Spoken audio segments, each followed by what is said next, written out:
On a Sunday evening in August 1971, while most Americans relaxed after their weekend, President Richard Nixon walked into the Oval Office to deliver a televised address that would fundamentally alter the global economy. What he announced in those 18 minutes would break a promise America had made to the world 27 years earlier, a promise sealed in gold. For nearly 3 decades, every dollar in circulation carried an implicit guarantee. It could be exchanged for gold at exactly $35 per ounce. Foreign governments trusted the system because the United States had built it, backed it, and sworn to honor it forever. But on that Sunday night, Nixon closed what economists call the gold window. He told the world that America would no longer exchange dollars for gold at any price. This wasn't a policy adjustment or a temporary measure. It was the unilateral destruction of the global monetary system and the beginning of an economic experiment that continues to shape your purchasing power today. To understand why Nixon's decision matters now, we need to go back to 1944. World War II was still raging across Europe and the Pacific. Cities lay in ruins from London to Tokyo. The global economy had collapsed twice in 25 years, first in the Great Depression, then through wartime destruction. Nations that once dominated world trade were bankrupt, their currencies worthless paper backed by nothing. Into this economic vacuum stepped the United States, untouched by bombing and holding approximately 60% of the world's monetary gold reserves. America possessed the industrial capacity, the gold reserves, and the military power to write new rules for global finance. In July 1944, while Allied forces fought through France toward Germany, 730 delegates from 44 nations gathered at the Mount Washington Hotel in Bretton Woods, New Hampshire. For 22 days, they designed a new international monetary system from the ground up. The system they created placed the U.S. dollar at the center of global finance. Every currency would maintain a fixed exchange rate to the dollar, and the dollar would remain convertible to gold at $35 per ounce. This wasn't charity or idealism. It was the diplomatic equivalent of a corporate merger where America acquired controlling interest in the world economy. The Bretton Woods system worked brilliantly for American interests. U.S. exports flooded recovering economies, while dollars circulated globally as the de facto world currency. Foreign central banks accumulated dollars as reserves, effectively lending to America at minimal interest rates.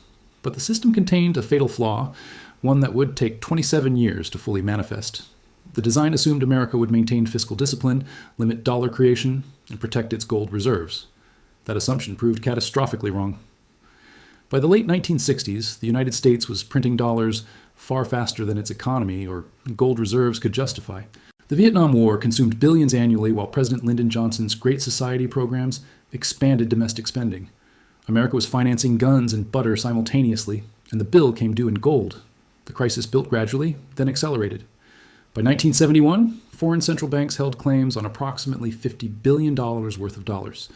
The United States possessed only about $10 billion in gold reserves at Fort Knox. The mathematics was brutal and inescapable. If even 20% of foreign dollar holders demanded gold at the promised $35 per ounce rate, America's reserves would be completely depleted. French President Charles de Gaulle had already demonstrated the problem in 1965 when he began converting France's dollar reserves into gold. He called the Bretton Woods system an exorbitant privilege that allowed America to print paper and receive real goods in return. Other nations watched this French gold drain and began calculating their own positions. By August 1971, the British ambassador quietly informed the U.S. Treasury that the United Kingdom wished to convert $3 billion in dollar reserves to gold. This British request triggered the endgame. Treasury Secretary John Connally, a political operative with no economics background but absolute loyalty to Nixon, recognized that honoring the British claim would spark a catastrophic run on Fort Knox. On Friday, August 13, 1971, Connally gathered Nixon's economic advisors for an emergency meeting. The group included Federal Reserve Chairman Arthur Burns, Budget Director George Shultz, and Undersecretary for Monetary Affairs Paul Volcker. They helicoptered to Camp David in secrecy. No advance notice was given to foreign governments, Congress, or the press. For 72 hours, this small group of men rewrote the rules of global finance behind closed doors. The debate inside Camp David centered on 3 options. First, impose capital controls and defend the $35 gold price through rationing. Second, devalue the dollar by raising the official gold price to $44 or even $50 per ounce, acknowledging reality while preserving convertibility. Third, and most radical, close the gold window entirely and let the dollar float freely against all currencies with no gold backing whatsoever. Each option carried enormous risks, but Connally forcefully advocated the third. Paul Volcker, who understood the international implications better than anyone in the room, argued for maintaining some form of gold link. He warned that a complete break would shatter Allied confidence and potentially destroy the dollar's reserve currency status. But Nixon, facing re-election in 1972 with unemployment at 6% and inflation accelerating, chose the nuclear option. On Sunday evening, August 15th, he addressed the nation. Nixon framed his decision as protecting American workers from international speculators.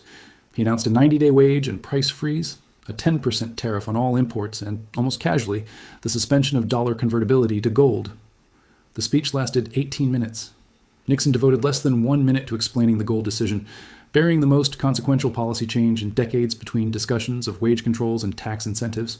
When European finance ministers woke Monday morning, they discovered that the monetary system had been unilaterally dismantled. America had simply walked away from its Bretton Woods commitments without negotiation or consultation. The immediate global reaction mixed shock with grudging acceptance of reality. Germany's Bundesbank lost $1 billion in reserves within hours as currency traders attacked fixed exchange rates. Japan spent $4 billion trying to defend the yen-dollar peg before giving up. By November 1971, major currencies were floating freely against each other. The Smithsonian Agreement in December attempted to restore fixed rates at new parities, with gold revalued to $38 per ounce. But this proved to be merely the death rattle of the old system. The Smithsonian rates collapsed by 1973. The Bretton Woods system, built to last forever, had survived just 27 years after its creation. Nixon's decision to close the gold window created the monetary system we live under today. Every currency on earth is now fiat money, backed by nothing except government decree and the willingness of others to accept it. This represents a historically unprecedented experiment. For thousands of years, money had been linked to physical commodities, primarily gold and silver. Since 1971, we've operated in a purely paper system, where central banks can create currency at will. The immediate consequences appeared manageable. The US dollar depreciated but maintained its role as the global reserve currency. International trade continued and even expanded as floating exchange rates adjusted to economic realities. But the medium-term effects proved devastating. The 1970s brought stagflation, simultaneous high inflation and unemployment that classical economics said was impossible. Consumer prices in the United States increased 110% between 1971 and 1981. Gold, freed from the artificial $35 price, soared to $850 per ounce by January 1980. The metal that Nixon had declared irrelevant to modern finance increased 24-fold in less than a decade. The severing of gold convertibility removed the primary constraint on government spending. Under Bretton Woods, excessive dollar creation triggered gold outflows that automatically imposed fiscal discipline. Without that anchor, deficit spending accelerated dramatically. The U.S. national debt stood at $398 billion in 1971. Today, it exceeds $36 trillion, a 90-fold increase. This explosion of debt was only possible because Nixon eliminated the mechanism that had prevented it. Yet the dollar paradoxically strengthened its global dominance after 1971. How did America maintain the dollar's reserve status after breaking its gold promise? The answer lies in oil. In 1973, following the Yom Kippur War and Arab oil embargo, the Nixon administration negotiated a series of agreements with Saudi Arabia. The Saudis would price all oil exports in dollars and recycle their dollar revenues into U.S. Treasury securities. In exchange, America provided military protection, weapon sales, and political support for the Saudi regime. This petrodollar system meant that every nation needed dollars to purchase energy, creating permanent global demand for U.S. currency. The arrangement proved brilliant for American interests. The world's most essential commodity became denominated in dollars, giving the United States the ability to print money and export the resulting inflation to other nations. Countries holding dollar reserves had no choice but to accept gradual devaluation of their wealth through inflation. Selling dollars would only crash their own reserve holdings, creating a prisoner's dilemma that locked nations into the system. The Federal Reserve gained unprecedented power over global economic conditions. Interest rate decisions made in Washington now determined borrowing costs worldwide. A Fed rate hike could trigger recessions in emerging markets thousands of miles away. This dollar-centric system also transformed American fiscal behavior. Government spending became untethered from tax revenue because Treasury securities found automatic buyers among foreign central banks needing dollar reserves. The trade deficit ceased to function as a constraint because foreign manufacturers needed dollar earnings to purchase oil and other commodities. The 2008 financial crisis demonstrated both the dollar system's resilience and its fundamental instability. When global credit markets froze, every nation scrambled for dollar liquidity. The Federal Reserve became the world's central bank, extending $580 billion in emergency currency swap lines to foreign central banks. Yet each crisis response requires larger interventions. The Fed's balance sheet stood at $800 billion before 2008. Today, it exceeds $7 trillion. This expansion represents money creation on a scale that would have been impossible under the gold standard. The system Nixon created now shows structural cracks. Nations are increasingly questioning whether dollar dependence serves their interests. China, Russia, India, Brazil, and South Africa, the BRICS nations representing 45% of global population, are actively developing alternative payment systems. China's cross-border interbank payment system processed over $13 trillion in transactions in 2024, providing an alternative to the dollar-based SWIFT network. Saudi Arabia now accepts yuan for some oil sales, breaking the petrodollar monopoly that has existed for 50 years. Central bank gold purchases have accelerated dramatically. In 2024, central banks bought over 1,000 metric tons of gold, the highest annual total since 1967. This isn't random accumulation. It's deliberate de-dollarization by nations seeking alternatives to U.S. currency reserves. The historical pattern suggests we're approaching another monetary inflection point. Every currency regime eventually reaches its limits. The classical gold standard collapsed in World War I. Bretton Woods lasted 27 years. The petrodollar system has now operated for 50 years, well beyond its predecessor's lifespan. 3 scenarios emerge for the next phase. First, a managed transition to a multipolar currency system where the dollar shares reserve status with the euro, yuan, and possibly a digital alternative. This would represent an orderly decline of American monetary hegemony. Second, a crisis-driven reset following a major economic shock, perhaps a debt crisis, energy crisis, or geopolitical fracture that breaks the current system suddenly. History suggests this pathway is more likely than managed transitions. Third, gradual erosion, where the dollar slowly loses reserve share over decades while maintaining significant but diminished global role. This mirrors Britain's pound sterling, which declined from dominant reserve currency to regional player over 70 years. For ordinary citizens, the implications are profound. The fiat currency system has enabled unprecedented government spending, but also delivered persistent inflation that erodes purchasing power. A dollar in 1971 had the purchasing power of approximately $7.50 today. Asset price inflation has benefited those owning stocks, real estate, and commodities while devastating savers holding cash. The wealth gap between asset owners and wage earners has widened dramatically in the post-1971 era, directly traceable to monetary expansion. The next monetary transition will likely resemble Nixon's 1971 decision, sudden, unilateral, and presented as having no alternative.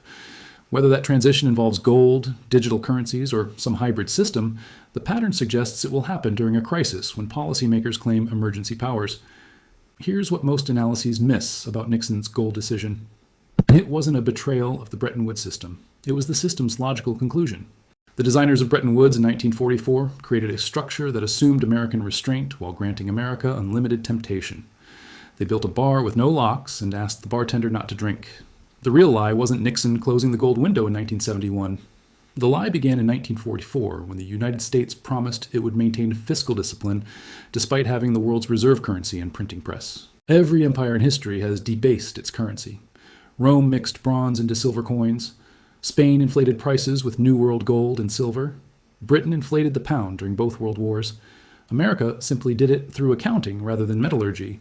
The $35 gold price became a polite fiction the moment the U.S. started running persistent deficits in the 1960s.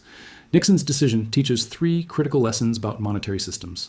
First, paper currency systems require constraints that are politically impossible to maintain. Second, reserve currency status is both privilege and curse, enabling deficit spending while eventually destroying currency credibility. Third, monetary regimes change suddenly after long periods of apparent stability. The gold standard seemed permanent until it collapsed in 1914. Bretton Woods seemed unshakable until it died in 1971. The current dollar system will seem inevitable until the day it isn't. Understanding this history changes how you interpret current events. Federal spending debates, inflation concerns, de-dollarization efforts. These aren't isolated issues, but symptoms of the system Nixon created, reaching its natural limits. We live in the longest-running fiat currency experiment in history. That Nixon closed the gold window in 1971 is historical fact. Whether that decision represents liberation from gold's constraints or abandonment of monetary discipline depends on your perspective. But everyone, regardless of perspective, should understand this. The monetary system governing your economic life was chosen by a small group of men over 3 days in August 1971. They made a decision that benefited their immediate political interests, and we're all still living with the consequences. The question isn't whether the current system will eventually change. The question is whether the next transition will be managed or catastrophic. History suggests betting on orderly transitions is optimistic. How the petrodollar system forced the world to use dollars. 1973-2024, exploring how America replaced gold backing with oil backing to maintain dollar dominance.